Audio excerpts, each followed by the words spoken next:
له ونشهد أن لا إله إلا الله ونشهد أن سيدنا ومولانا محمدا عبده ورسوله وصلى الله تعالى عليه وعلى آله وصحبه وبارك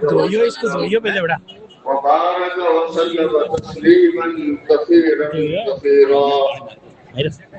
أما بعد فأعوذ بالله من الشيطان الرجيم بسم الله الرحمن الرحيم إن الذين قالوا ربنا الله ثم استقاموا تتنزل عليهم الملائكة ألا تخافوا ولا تحزنوا وابشروا بالجنة التي كنتم توعدون نحن أولياؤكم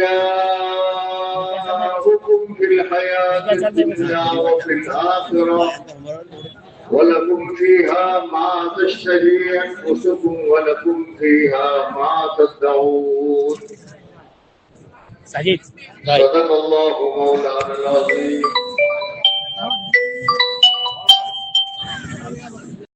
اللہ جل جلالہ امن والہ نے اس دنیا میں ہم کو بھیجا ہے کچھ مدت کے لیے.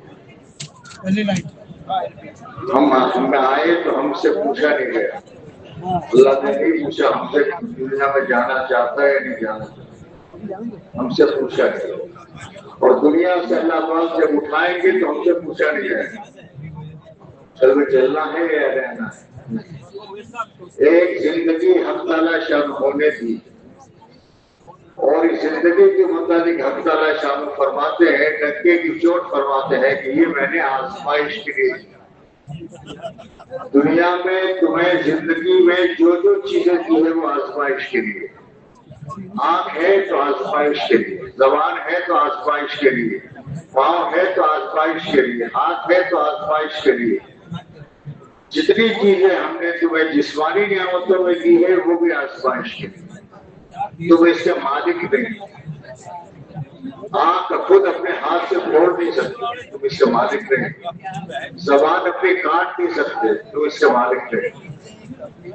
یہ حق تعالی شانوں کی امانت ہے جو ہمیں دی گئی ہے اور آزمائش کے لیے دی گئی. زبان کی آزمائش کیا ہے؟ اس زبان میں بولنے کی طاقت دی ہے. اب اس انسان کو یہ ہے کہ یہ کیا بولتا ہے, سچ بولتا ہے یا جھوٹ بولتا ہے, اچھے بولتا ہے یا گالیاں دیتا ہے. یہ آزمائش. سچ بولے گا تو انعامات نہیں ملیں گے اسے, جھوٹ بولے گا تو کوئی زبان کاٹ نہیں دے گا. یہاں سے دنیا میں کر وہی کرتا ہے. لیکن زبان کے اور آنکھ کے اور ہاتھ کے اور پاؤں کے تمام اعضاء کا ایک ایک ریکارڈ موجود ہے. زبان سے ذرا بولا وہ لکھا گیا, آنکھ سے دیکھا لکھا گیا, کان سے سنا لکھا گیا. جیسے کسی نوکر کو آپ پیسے دیتے ہیں اور شام کو جب آپ اس سے حساب لیتے ہیں تو ایک ایک فائل پوچھتے ہیں, ایک 15 روپے کا ہے, یہ کیا کیا ہے. اس میں تو کوئی گڑبڑ نہیں ہو سکتی ہے, لیکن یہاں فرشتوں کو کرام کاتبین کو دائیں بائیں بٹھا دیا. جو کچھ انسان بول رہا ہے وہ سارا لکھا گیا. تو دنیا میں اللہ نے جو نعمتیں دی ہے وہ آزمائش کے لیے دی, اور حق تعالی شانہ نے اس دنیا میں تمام انسانوں کو اپنے قدرت سے پیدا کیا. اس کے پیدا کرنے میں کسی کا دخل نہیں ہے. ایک بہانے کے طور پر, عذر کے طور پر ماں باپ ایک کھیل تھے جسے فارغ ہو چکے. اس میں سب کچھ اس انسان کے ناک کان دل دماغ جو کچھ بنایا ہے وہ اللہ نے بنایا. اللہ کی طرف سے یہ امانت ہے. دنیا کا نظام حق تعالی شانہ نے پورے عالم میں جو چلایا ہے یہ اللہ کی طرف سے آزمائش. انسان اس کا مالک نہیں, اور انسان یہ مال پیدا نہیں کرتا. باپ نہیں دیتا, ماں نہیں دیتی. بہت سے ماں باپ بڑے بڑے مالدار گزرے ہیں لیکن ان کے بیٹے فقیر. بہت سے لوگ کنگال گزرے ہیں لیکن ان کے بیٹے ارب پتی. یہ ہر ایک قسمت میں حق تعالیٰ شاہ نے لکھ دیا ہے، اس نے جو لکھا ہے وہ اسے دے گا. عقل ماں باپ نہیں دیتے. 6-5 بچے ہیں، 4 ہے جو ملکوں کے نظام کو چلائے ہوئے ہیں، کوئی بیرسٹر ہے اور کوئی کیا ہے اور کوئی کیا ہے، اور ایک 5واں ہے وہ پاگل ہے. کوئی ماں نہیں چاہتی میرا بچہ پاگل پیدا ہو. جو کچھ بنایا ہے اس انسان کو اللہ نے بنایا ہے، اس کے اندر کی جو چیزیں ہیں وہ اللہ نے بنائی. اللہ تعالیٰ شاہ نے اس دنیا میں آزمائش کے لیے بھیجا اور فرما دیا کہ تمہیں میں نے کیوں پیدا کیا، آپ کو میں نے دنیا میں کیوں بھیجا. اللہ تعالیٰ شاہ نے فرمایا خلقتک لعبادت، میں نے تجھے اپنی عبادت کے لیے پیدا کیا. خلقتک لعبادتی فلا تلعب، میری عبادت کے لیے بنایا، کھیل مت کر، من مانی پر مت چل. میں نے جتنے احکامات ہیں اس احکام میں میرے اطاعت کر تو تیری دنیا بھی بنے گی، آخرت بھی بنے گی. اور اگر تو نے اپنی منمانی کی تو تیری دنیا بھی اجڑے گی، آخرت بھی اجڑے گی. تو تعالیٰ شاہ فرماتے ہیں خلقتک لعبادتی فلا تلعب، میں نے عبادت کے لیے پیدا کیا ہے، کھیل کود مت کر. وقدرت لک رزقک فلا تطغ، اور تیری روزی میں نے مقدر کر دی ہے، تو کیا کھائے گا، کیا پیے گا، کہاں سے کمائے گا، کتنے مکان بنائے گا، کیا کرے گا، یہ میں نے سارا مقدر میں لکھ دیا ہے. اپنے آپ کو تھکا مت. وقدرت لک رزقک فلا تطغ.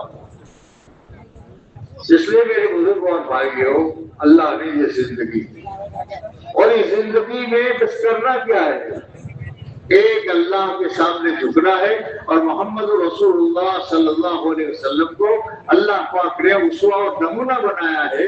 آپ کی زندگی کے اعتبار سے اپنے آپ کو ڈالنا ہے. ہر عمل جو بھی زندگی میں حضور پاک صلی اللہ علیہ وسلم کے طریقے پر کرنا ہے، بس یہ زندگی. اللہ تعالیٰ شاہ سے انسان کو 15, 16, 17 سال کا بنایا. اب بنانے کے بعد میں اس کو جوڑے کی ضرورت پیش آئی. اب اکیلا نہیں رہ سکتا، اس کے ساتھ جوڑا ہونا چاہیے. اب جوڑا ہو تو کہاں سے لاوے،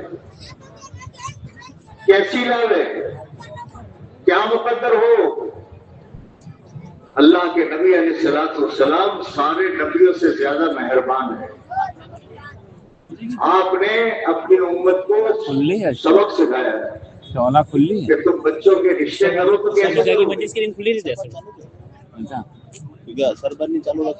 کیسے لاؤ گے، کہاں سے لاؤ گے. لڑکی جائے گی تو کیسے، کسے گھر جائے گی، کس کو انتخاب کرے گی. تو فرمایا سرکار دو عالم صلی اللہ علیہ وسلم نے تنکح المرأۃ لأربع، کسی لڑکی کو شادی کے لیے پسند کیا جاتا ہے، دنیا میں 4 چیزیں دیکھی جاتی ہیں. 4 میں سے کوئی ایک اس کی بنیاد ہوتی ہے. تنکح المرأۃ لأربع لحسبها. بہت سے لوگوں کو خاندانی پڑی ہے، اونچے خاندان کی ہونی چاہیے. کیا کہتے ہیں میرا خاندان بہت اونچا ہے، میرے خاندان کی ہو، وہاں نہیں جاؤں گا. کیا بولے جمالیا، کچھ لوگوں کا ہے بھائی خاندان تو کوئی بھی ہو خوبصورت ہونی چاہیے. تیسرا فرمایا کہ کچھ لوگ پسند کرتے ہو بھائی کالی ہو، بری ہو، کیسی ہو، میں کچھ مطلب نہیں، مال لے کر آنی چاہیے. یہ تیسرا اللہ کے نبی علیہ السلام نے بتایا. اور چوتھا بتایا بھلے دین ہے. کچھ لوگ دنیا میں ایسے ہیں کہ جو کسی لڑکی یا لڑکے کو پسند کرتے ہیں تو اس کے پسند کی بنیاد دین ہے. ایسے ہوئی نا دین اگر اس کے بعد ہے یہ چار چیزیں ہیں کہ اللہ کے نبی نے اپنی امت کو مشورہ دیا. یہ چار تو دنیا میں ہو رہا ہے، لیکن تو لائے گا تو کیسے لائے گا؟ بہت مہنگا کیا. فرمایا فظفر بذات الدین، لڑکا ہو یا لڑکی ہو، دونوں میں سے کوئی بھی ہو، دیندار کو چنیو. بس یہ دیندار ہوگی، تیری زندگی میں دنیا میں بھی تیرا بھلا ہوگا، آخرت میں بھی تیرا بھلا ہوگا. تو نکاح کی چیزیں منگنی جو کی جاتی ہے اس کو میرے نبی علیہ الصلوۃ والسلام نے فرمایا. اب ہے نکاح. نکاح کیا ہے؟ نکاح کیا ہے؟ لوگ سمجھتے ہیں کہ نکاح خواہشات کے پورا کرنے کا عمل. نہیں، نکاح بہت بڑی عبادت ہے. نکاح بہت بڑی عبادت ہے. دنیا میں جتنی عبادتیں کی جاتی ہے وہ محدود وقت کے لیے کی جاتی ہے. آپ نماز کے لیے پڑھو، کتنی دیر پڑھو گے؟ 5 منٹ، 10 منٹ، 15 منٹ، 20 منٹ، 1 گھنٹہ، 2 گھنٹہ، کس طرح کرو گے؟ روزہ رکھو گے کتنے دن؟ سورج غروب ہو گیا، پورا ہو گیا، عبادت کو نہیں ہوگی. حج میں جاؤ گے تو حج 5 دن کا عمل پوری ہو جائے گی وہی عبادت. لیکن نکاح یہ عبادت اللہ کے نبی علیہ الصلوۃ والسلام نے اپنے امتیوں کو حکم دیا. اور یہ کیسی عبادت ہے؟ جوانی میں شروع ہوتی ہے اور عام طور پر موت کی ہونے پر گینگرنگ ابھی ہو گیا تو اتنی خبر باقی پالا ہو گیا. ہاں یا تو میاں چلے گئے، اب عبادت پوری. اب دوا اثر نہیں کرتی. اب جو لوگ اس عبادت کو خواہشات سمجھتے ہیں وہ گانٹے سمجھتے ہیں. وہ دنیا کے جاہل اور ان کے جیسے گندے انسانوں کی اقتدا کرتے ہیں. یہ پیچھے بدارے ہو گیا ہے. کیا ہے کہ ابھی ایسی ٹیکنالوجی کوئی یہودیوں کی کرتا ہے، کوئی عیسائیوں کی کرتا ہے، کوئی کس کی، کوئی کس کی. اس لیے ان کی عبادت ہے. عبادت کا طریقہ مذہبی ہے یہ، اور مذہبی عبادت کا طریقہ پوری دنیا میں ایک ہی ہوتا ہے. نماز پڑھ لیجیے تو کہاں لے کر پڑھو گے؟ ارے بھیا جواب دو نا. قبلے کی طرف برابر. افریقہ میں، امریکہ میں، جہاں بھی پڑھی جائے گی قبلہ رخ ہو کر پڑے گی. عصر کی نماز جہاں بھی پڑھی جائے گی، آسٹریلیا میں ہو، بارباڈوس میں ہو، جہاں بھی ہو، گارنٹی کے ساتھ اللہ یہ کہ وہ غصہ ہے. 34 کلومیٹر دور عبادت کا طریقہ پوری دنیا میں ایک ہوتا ہے. چل تو ایک مذہب کا ایک ہی طریقہ ہوتا ہے. روزہ سب کا ایک. اب وہ اب طلوع آفتاب اور غروب آفتاب اگر 8 گھنٹے میں ہو جائے تو 8 میں، اور 16 میں ہو تو 16. صبح صادق سے لے کر غروب آفتاب تک، بس یہ ہے روزے کا وقت. اب بعض ملک وہ ہے کہ جن کے 8 گھنٹے میں پورا ہو جاتا ہے. آج بھی اور سب والے. تو عبادت کا طریقہ ایک ہی ہوتا ہے چاہے کہیں کی. حضرات صحابہ کرام نکاح کو عبادت سمجھتے تھے، اس لیے ان کے ایک ہی طریقہ تھا نکاح. اور آج ہمارے دور میں نادان انسانوں نے نکاح کو خواہشات کی چیز بنا. ابھی ان خواہشات کی وجہ سے دنیا کے انسانوں کی اندھوں کی پیروی کرے گا. ایک طریقہ نہیں ہوگا. عیسائی کہے گا میرا طریقہ، یہودی کہے گا میرا اپنا طریقہ، مسلمان ہوگا کہ صاحب میں سید ہوں، ہمارے یہ ہوتا ہے، میں مغل ہوں. نماز میں کیوں نہیں کہہ رہے میں مغل ہوں؟ جیسے نماز کا ایک ہی طریقہ ہے ویسے نکاح کا ایک ہی طریقہ. یہ نکاح کا وقت ہے. نکاح کرنے پر اللہ تعالیٰ شان و برکتوں کو اتارتے ہیں، رحمتوں کو اتارتے ہیں. برکتوں کے فیصلے ہوتے ہیں۔ اس لیے میرے بھائیوں، آپ حضرات سے گزارش ہے، آپ تو اپنے نکاح کر چکے، لیکن ابھی آپ کے بچے بھی آج آئے ہیں، کچھ آئیں گے، کچھ آنے والے ہوں، ایک نصیحت کرنا چاہتے آپ تو کر چکے، لیکن نکاح میں برکت جو آتی ہے وہ برکت محمد رسول اللہ صلی اللہ علیہ وسلم کے طریقے پر اپنی اولاد کا نکاح، اپنی اولاد کی منگنی، اپنی اولاد کا نظام محمد رسول اللہ صلی اللہ علیہ وسلم کے طریقے پر کیا تو زندگی میں، اس بچے کی زندگی میں اور اس بچی کی زندگی میں برکت ہے۔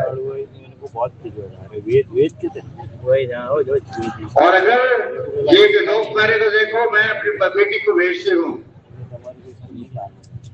اتنے گانا اور اتنا کپڑا اور اتنا کھلا اور اتنا کھلا، اس بچی کی ماں سب سے بڑی دشمن ہوتی ہے، وہ نادان ہے، وہ نہیں سمجھتی کہ میں دنیا کے رسوم کر کے میری بچی کی زندگی میں سے برکت کو کھینچ ہے۔ سب سے بڑا اس سے محبت کا دعویٰ کرنے والا باپ یہ ظالم بنتا ہے۔ جو ظالم بنتا ہے، نبی کا طریقہ جو رحمت والا ہے اسے چھوڑ دیتا ہے۔ اب یہ ساری چیزیں جو لائے گا وہ دنیا کے تعداد انسانوں کے طریقے سے، یہ شریعت ہے، لیکن شریعت کے اثرات اس پر پڑیں گے۔ سمجھ لو میری بات، شریعت نکاح شریعت ہے اور اس کو شریعت کے اعتبار سے کیا گیا تو برکت آئے گی۔ اس لیے میرے بھائیوں اور دوستوں، زندگیوں میں مال سے سب کچھ نہیں ہوتا، دین آئے گا زندگی میں تو زندگی رحمت بنے گی، اور اگر دین زندگی میں نہ آیا تو پھر ہر چیز مصیبت بن جائے۔ اولاد بڑی محبت سے پالا تھا، لیکن یہی اولاد مصیبت بن گئی۔ اس لیے کہ مصیبت کیوں بنی کہ اس کو نبی صلی اللہ علیہ وسلم کے طریقے پر نہیں چلایا، اس کو غیروں کے طریقے پر چلایا، غیر جیسا بنتے تھے تم نے ویسا بنایا۔ اس بچے کا لباس محمد صلی اللہ علیہ وسلم کا طریقہ پسند نہیں آیا، غیروں کے طریقے پسند، اور جب غیروں کے طریقے پسند آئے تو غیروں کی چیزیں اور غیروں کے رواج گھر میں داخل ہوئے۔ اس دعوت کی محنت کے ذریعے سے پوری امت سے یہی کہا جا رہا ہے، بار بار ایک بات کہی جا رہی، دنیا اور آخرت کی کامیابی، دنیا اور آخرت کی کامیابی کیا ہے؟ دین ایک ایسی چیز ہے کہ دین زندگی میں آیا تو پھر اللہ دنیا میں بھی اسے کامیاب کریں گے اور آخرت میں بھی کامیاب کریں گے۔ دین پر نکاح کیا تو اس نکاح میں برکت آئے گی۔ اس لیے آپ دیکھو، نکاح میں آپ جتنی دوسرے کو دعائیں دیتے ہو، کیسی دعا دیتے ہو؟ برکت کی، بارک اللہ لک، بارک اللہ علیک، وجمع بینکم بالخیر۔ کیا منگا لیے اس محنت کے ذریعے سے کہ آدمی کی زندگی کے ہر شعبے میں دین آیا، دین آیا سب کچھ آ گیا، دین گیا سب کچھ گیا، سب کچھ گیا۔ اور آج پوری دنیا مال کے ہوتے ہوئے، ملک کے ہوتے ہوئے، عہدوں کے ہوتے ہوئے، پیسوں کے ہوتے ہوئے ہر باپ پریشان ہے، ہر ماں پریشان ہے، اور ہر دنیا کا آدمی پریشان ہے، اس کے پاس دنیا نہیں۔ اور جن ماں باپ کے پاس میں دین ہے، جنہوں نے اپنی اولاد کو دین دیا ہے، رہنے کے لیے مکان نہیں، دھندے کے لیے کوئی دکان نہیں، اچھی گاڑی چلنے پھرنے کے لیے کوئی گاڑی نہیں، لیکن باپ خوش ہے، اللہ نے مجھے اچھی اولاد دی، اللہ کہنا شکر ہے، میری اولاد میری دنیا مجھے دیکھ رہی ہے، میری اولاد مجھے دیکھ رہی ہے۔ رات کو پوری رات کھڑا رہتا ہے، جو باپ نے پانی مانگا تھا اور باپ کی آنکھ لگ گئی آج بھی کھڑا رہتا ہے، باپ اٹھے گے تو پانی پلاؤ۔ تو دین آیا تو ہر جگہ کتنا خوش، مرنے کے بعد ہمیشہ۔ یہ دین کیسے آئے گا؟ ہم سب چاہتے ہیں، ہر ایک چاہتا ہے کہ میری زندگی میں دین آئے، یہ دن آئے گا کیسے؟ دیکھو انسان کے بدن میں دنیاوی نظام کے لیے اللہ نے طاقت رکھی. طاقت ہے تو سب کچھ ہے، طاقت نہیں تو سب کچھ ہے. ایک چھوٹا سا بچہ ہے، اس کو کہتے ہیں بیٹا وہاں وہ جا کر ذرا پانی کے گلاس لے آ، گیا بھاگ کے آ گیا، لو چل. اور کسی بوڑھے سے کہو کہ وہاں سے ذرا پانی مارو، نہیں چلتا. کیا فرق ہے؟ تو وہ بچہ ہے اس میں طاقت ہے، یہ بوڑھا ہے اس میں طاقت ہے. جوان آدمی ہے، اس کو کوئی بھی کام سب وہ کر لے گا، کیوں؟ اس کے بدن میں طاقت ہے. بوڑھا آدمی ہے، اس کی اپنی ضرورت ہے تو بھی نہیں کر سکے گا. آپ نے کہیں پر تو مسجدوں میں دیکھا ہوگا، میں اکثر مثال دیتا ہوں کہ صبح کے 9-10 بجے ہیں، ایک بڑی میاں مسجد میں ہے، قبلہ ہے ہندو، اور یہ دیکھ کر بیٹھے سوچ آتے ہیں جاتے ہیں آتے جاتے ہیں. ایک بچہ سمجھدار بچہ تھا، اس نے دیکھا تو چچا نے بلایا تو بیٹا میں پانی پینا ہے، تو میں لایا، بس ہو گیا گلاس بھر کے پانی پی. بڑی میں نے کہا اس سے کہ اللہ تجھے بہت بدلا دے، کتنی دیر سے پیاسا بیٹھا ہوں. تو بچے نے کہا کیوں کیسے بیٹھے؟ وہاں تو پانی ہے. اس کا بیٹے تیرے بدن میں طاقت ہے، میرے بدن میں طاقت ہے. جیسے دنیاوی چیزوں کو ہم سمجھتے ہیں ویسے اس بات کو سمجھو، آدمی کو دین پر چلاتی ہے اس کے ایمان کی طاقت. ایمان کی طاقت ہے، سب کچھ آسان. پوری رات تہجد پڑھنا آسان، پورے سال روزے رکھنا آسان، پوری رات نماز کے لیے کھڑے رہنا آسان، ماں باپ کی خدمت کرنا آسان، امی کی خدمت کرنا آسان، کسی غریب کے گھر میں کام کرنا آسان. کیوں؟ ایمان کی طاقت. اب سارے امور اس کے لیے آسان ہو جائے. اور ایک آدمی وہ ہے کہ جس کے پاس ایمان کی طاقت نہیں ہے، میں نے کہا وہ بوڑھا. اب یہ چاہتا ہے یار لوگ نماز پڑھتے ہیں، میں نہیں پڑھتا. وہ بے نمازی کو پوچھو اندر سے کہ لوگ مسجد میں نماز میں جاتے ہیں، اندر کو اندر میں کچھ ہوتا ہے.